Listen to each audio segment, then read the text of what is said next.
high notes or low notes or this and that. Nothing. She would never be told as to what to do while singing.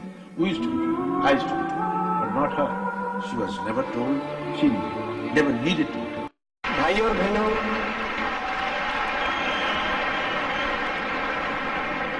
कोई कहता है 20,000, कोई कहता है 2 लाख, कोई कहता है 50,000। कितने गाने कितनी जबानों में और किस किस किस्म के गाने गाए हैं। माँ का गाना है तो बच्चों को रुला दिया, बच्चों का गाना है तो माँ को रुला दिया, भाई का गाना है तो बहन को रुला दिया, बहन का गाना है तो माँ को रुला दिया है। वो लता मंगेशकर आज मेरी बहन मेरे कहने के ऊपर मेरे सिर पर बोझ रखकर एहसान का और आज आ गई हैं। मैं उनका बहुत बहुत शुक्रिया अदा करता हूँ।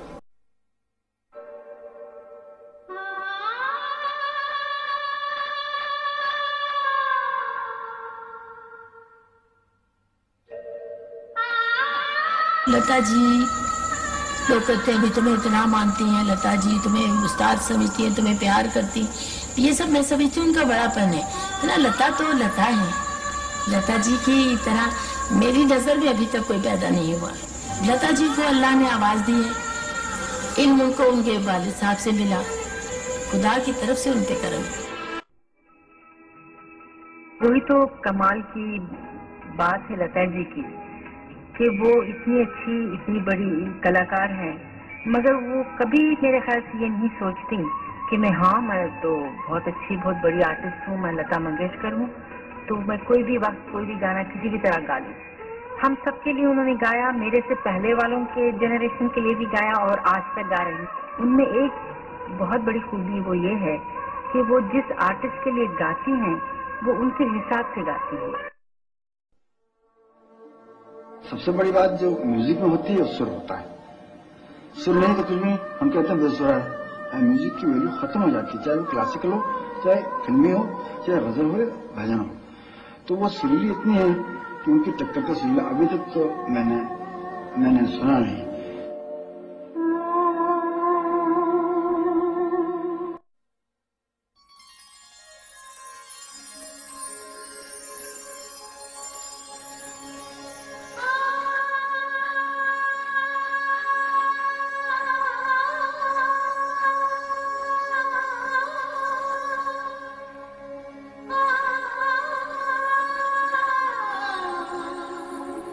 लता किसी तारीफ के नहीं बल्कि परस्तिश के काबिल हैं।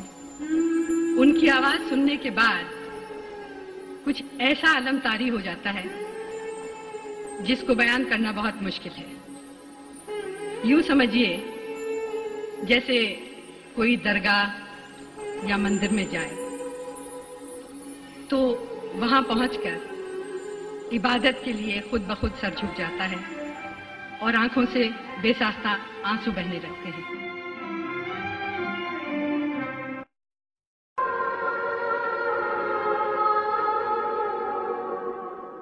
जिस तरह के फूल की खुशबू या महक का कोई रंग नहीं होता, वो महज खुशबू होती है।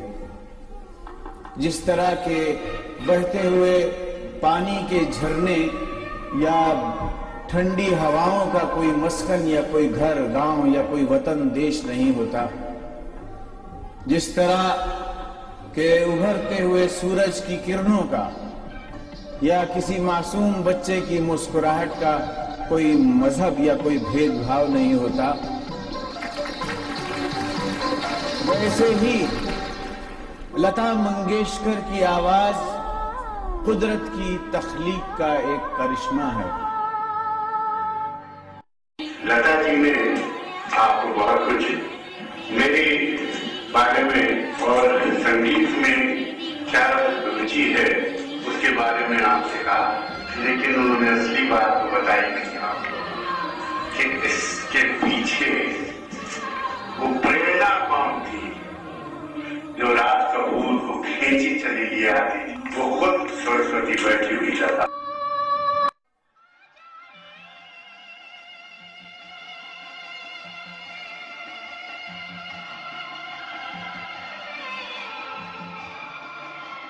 जिसके गले में खुद स्वयं सरस्वती बैठी हुई हो, वो सिर्फ आज उसके मन में उसके ध्यान में मनोरंजन की तरफ ही नहीं, हाँ गान तो है, संगीत तो है, शास्त्र है, कला है, लेकिन वो आज एक धर्म समझ के अपने देश और अपने देशवासियों में जितने पीड़ित पुरुषार्थी हैं उनकी सेवा करने में उतरी।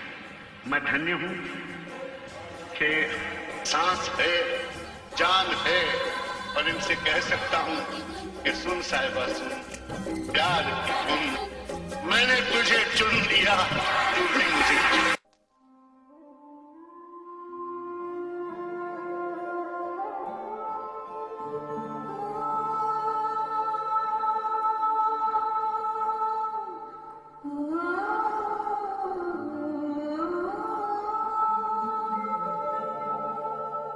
लता जी के लिए कुछ बोलने के लिए मेरे पास शब्द ही नहीं है, लेकिन मैं अपने अजीज दोस्त साहिल खानवी के एक शेर को आपको सुना देता हूं। मगर इस रात की तन्हाई में यूं अचानक तेरी आवाज कहीं से आई, जैसे पर्वत का जिगर चीर के झरना फूटे, या जमीनों की मोहब्बत तड़प कर नागा आसमानों से कोई शोक सितारा टूटे। शहद सा घुल गया तलखाबाए तन्हाई में, रंग सा फैल गया दिल के स्याह खाने में, देर तक यूं तेरी मस्ताना सदाएं गूंजी, जैसे फूल चटकने लगे वीराने में। दीदी की मैं भक्त हूँ, हर वक्त उनकी आवाज सुनती हूँ तो मेरे रोंगटे खड़े हो जाते हैं। दीदी को मैं वैसे लोगों में से मानती हूँ जिन्होंने इस दुनिया में बहुत बड़े काम किए हैं, जिनकी आवाज ने इस दुनिया के लोगों को दुख के मौके में शांति दी है।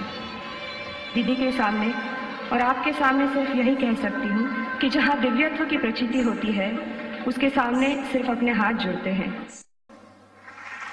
मैं कैसे परिचय दूं उनका, जबकि सुर, ताल, संगीत सब उन्हीं के नाम से शुरू होता है और उन्हीं के नाम से खत्म हो जाता है।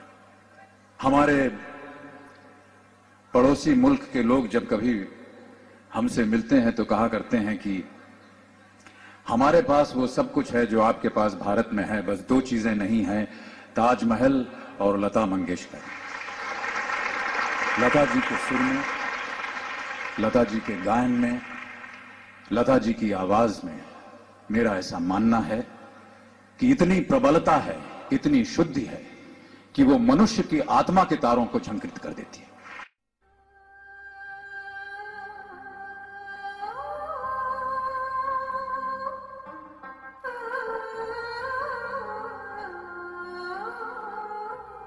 लता मंगेशकर। लता मंगेशकर एक एहसास है जिसे महसूस किया जाता है, बयान नहीं। ये एक नाम है जिसे सुनते ही मेरे दिल में सुकून और चेहरे पर मुस्कुराहट आ जाती है। To me, she is ethereal, someone from another world, larger than life, no less than a goddess, a devi. This one name evokes a million feelings inside me. I have cold feet, weak knees, a knot in my stomach, a smile on my lips, and tears in my eyes. In other words, I feel alive when I hear this name, Lata Mangeshkar.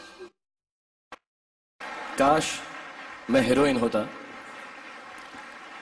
और लता जी मेरे लिए गाती और मैं पर्दे पर उसको perform करता.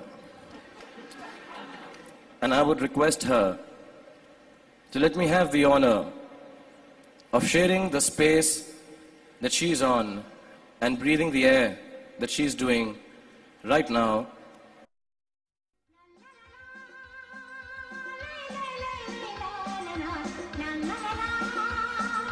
लता जी हैं तो हम हैं, हमारी खूबसूरती है, हमारी अदाकारी है,